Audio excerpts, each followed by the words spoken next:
Warriors, one thing we haven't really discussed much is kind of our power play and penalty kill situation. So we'll call this special teams. I think in a power play situation, since we never really know who's all going to be out there, we're just going to have to keep it really simple. And so what I think we do, hang on, I lost my marker. Oh, here it is. What I think we do is, depending on, for the power play, depending on which line is up next, I'm going to let that line determine,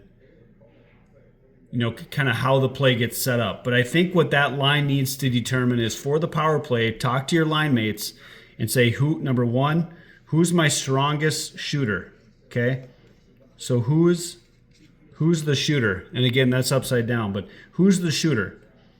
One of you on the forward line determine who's the shooter, and the other two just kind of decide where you're going to play. You're going to just be kind of an F2 or an F3 in that situation. But let's say the shooter is a right-hander, okay? If the shooter's a right-hander, I don't care if it's a center, a wing, or who it is. Let's just determine who that shooter is.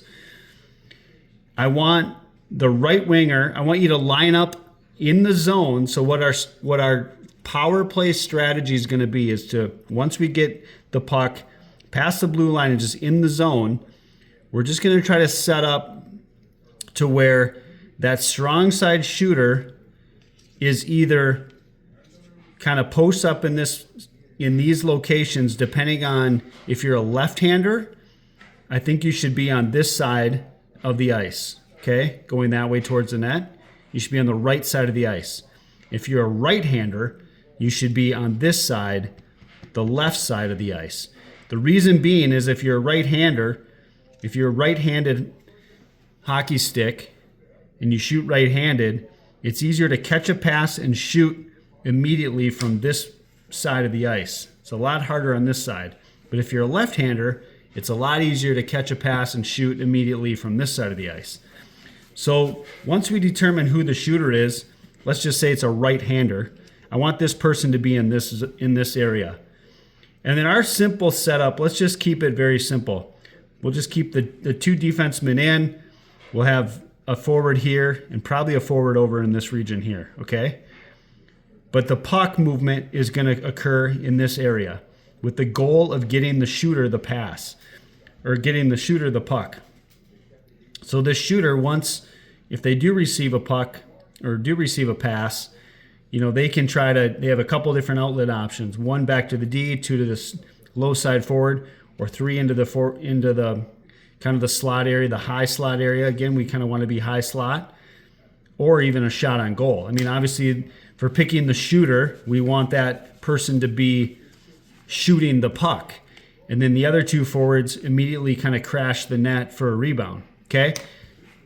We don't have a ton of power play, so it's not worth spending a lot of time on, but I think really simple for our team is just, number one, pick a shooter, and then the two other forwards just strong side.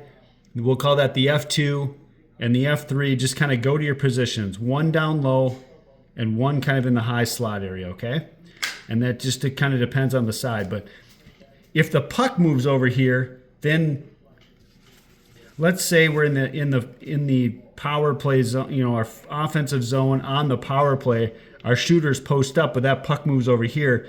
The shooter does then need to become the weak, kind of the weak side winger, and this forward over here then becomes a strong side forward. But the quick strategy for this is really to just try to set up to where the strong side shooter is in a position to catch and receive a pass and make a shot or make another pass, all right? It's not always going to happen that way, but if we're going to set up or have a setup, let's just set up to where the strong side, forward is in their position, and then everyone else kind of follows. Let's shift gears then to the penalty kill, and I'll use this zone as our defensive zone. I don't know how most of you girls have been taught, probably maybe to box out in the defensive zone. We can do either.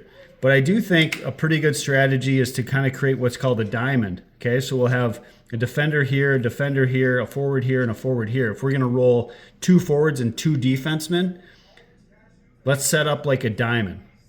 Okay, and really the objective on the penalty kill is if the other team is moving the puck around the perimeter, you kind of want your back to the middle, your body and your eyes looking outwards, you know, kind of towards where the puck movement is, and you're just going to go kind of side to side. Like your range of motion or your range, let's say you're a winger here and you're kind of in this diamond position, you probably have 15 kind of feet. Like that's kind of your zone.